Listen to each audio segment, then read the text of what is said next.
Yo, what's up guys? In this race we're gonna try and make a comeback from almost last position, but first I'm gonna show you how I got there, because there was a 5-lap sprint race, and as you can see it's a full wet sprint race, and I didn't do any practice because I'm a reserve here, so I started messing with the setup and we didn't do a good one-shot quali. As you can see, we did a 27.0 P8, and it works like in real life.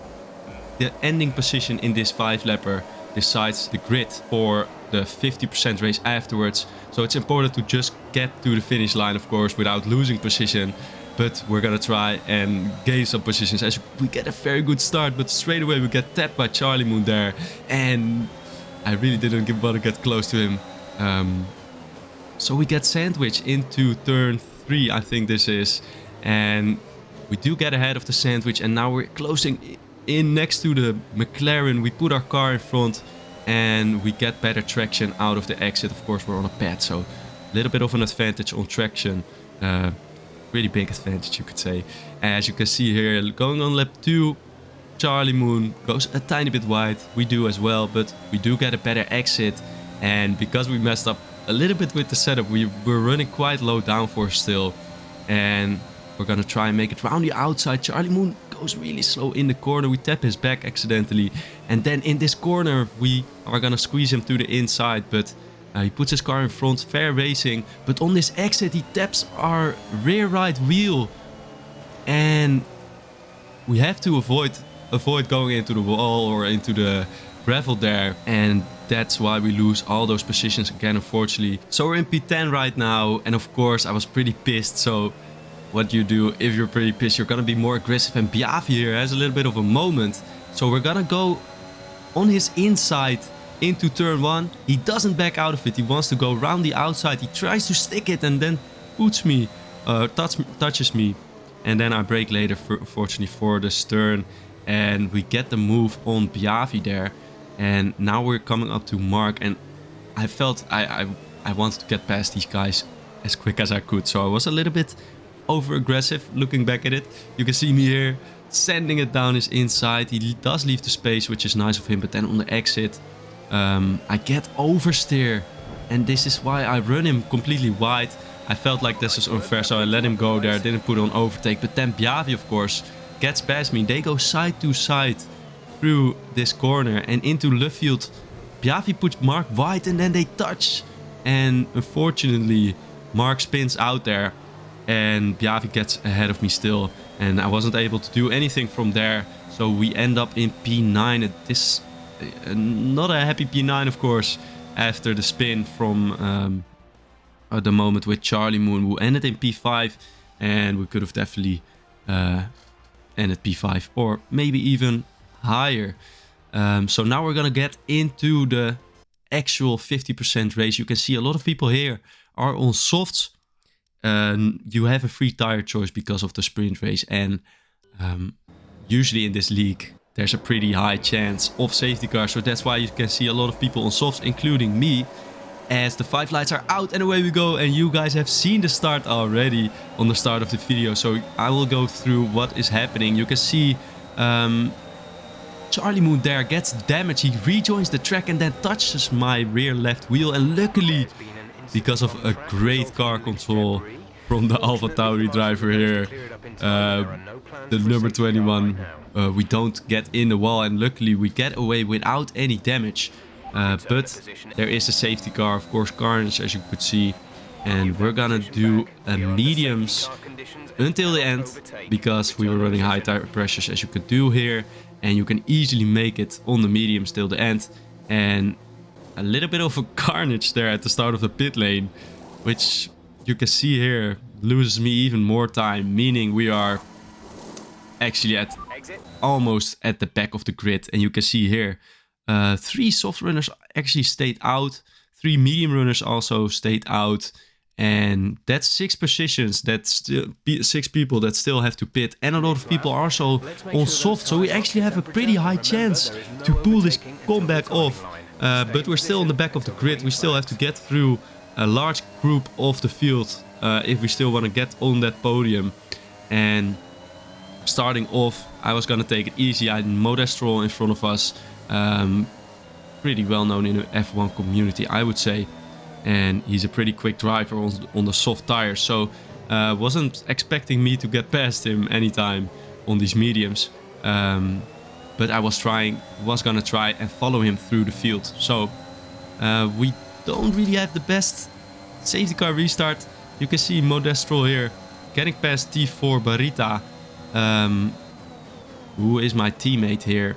Of course, I've said multiple times I'm a reserve driver. We were not in a call, so we are just gonna view him as any driver on the grid. And we get a better exit here. We use the overtake and we have so much more straight line speed that we're gonna go down the inside. In here, he sticks it around the outside. Again, we're gonna squeeze to the inside, but leave enough space. Unfortunately, this corner here is a little bit awkward and incidents are pretty common there. Yeah, nothing really to say that I'm sorry, but I left the space as we're gonna skip through the end of this lap, and you can see here a lot of carnage again in front of us. Not sure what this Red Bull is doing, but we're gonna try and have a look on this inside. Not really anything we could do yet. But into turn 1, can we get a better line? We do get a lot better line than him, and we get past him fairly easily. And that's us up to 14th position again, trying to follow Modestrol still through the rest of the pack. As another guy, Charlie Moon, spins out there, and Julio gets passed by Modestrol here. So that's another position gained. Can we get Julio straight away? No, we don't have a great exit there. Get a huge snap of oversteer, and we get a warning. And now we're gonna start looking at the warnings, because that's gonna be a very important factor for this race. Because I'm not good with warnings. And you can see here Julio leaves a big gap on the inside, but I wasn't sure that he would leave the space. So I was gonna prepare a better exit, and we have the DRS. So it should be a fairly easy move. He doesn't fight it a lot with his ERS. And we get past him, and now you can see the gap, as Jeff said there, is almost 3 seconds to Mark. And in lap 15 you can see we've caught up, but we've now got 6 seconds worth of time penalty. Really sloppy driving from me, just not focused. I can blame it on the practice, but just I always get penalties. I'm on a pad, it's a little bit harder. And here you can see we get down the inside of Mark. Again, it didn't look like he was fighting it a lot, but we had really good pace that we're now going to look ahead at the 6th place, who was 3.3 seconds ahead. And now in lap 20 we've caught up to him, and we are in P5 now. As you can see, a lot of people have pitted in the meantime, in P5 now behind the McLaren driver, and we definitely have more pace than him, looking at the time we've gained on him. And we are looking to get past him, because you can see Mark in P6 has 8 seconds worth of time penalty. So we have enough time from him. As we get past say Lucio here, Luizio, I have no clue how to pronounce or what his name says. We get a 9-second time penalty here. Now you can see Mark has 8 seconds time penalty, and he is in front of a Red Bull driver, which we might have to worry about later in that lap. You can see the Red Bull driver overtaking him. He has a 3 seconds time penalty. He's about 4 seconds behind me, and 9 minus 3 is a 6 seconds gap, of course. And now in lap 23 the gap is 5.2 seconds, and lap 24 going into 25 is 5.8 seconds. We still need 3/10 more. And going into the last lap, we've got the time on our hands, 6.4 seconds, but we've got Lucio behind us and we don't have any ERS.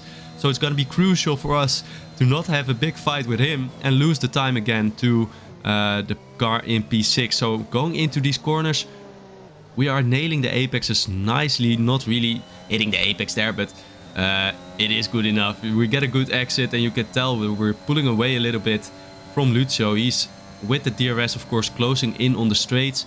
Again, we don't have ERS here to save, and we want to save it for the last straight, the last DRS straight there. So here we're going to use a tiny bit of ERS, but the least amount that we can afford, because you can see he's closing in and he's getting closer and closer, and with the DRS it's going to be an easy overtake. So it's going to be crucial now for us to get through the Maggots and Beckett's cleanly and get a good exit, so he may not have a chance to overtake us. And then we go through Maggots and Beckett's and Chapel very nicely. We have got a gap from 5/10 and we're gonna use every last bit of ERS that we have. It looks like he's not gonna be close enough, so we've maintained the gap between Mark and Lucio, who are in 5th place. In the end, the gap was large enough, so luckily we come home, crossing the line in a 3rd position, but of course with the penalty.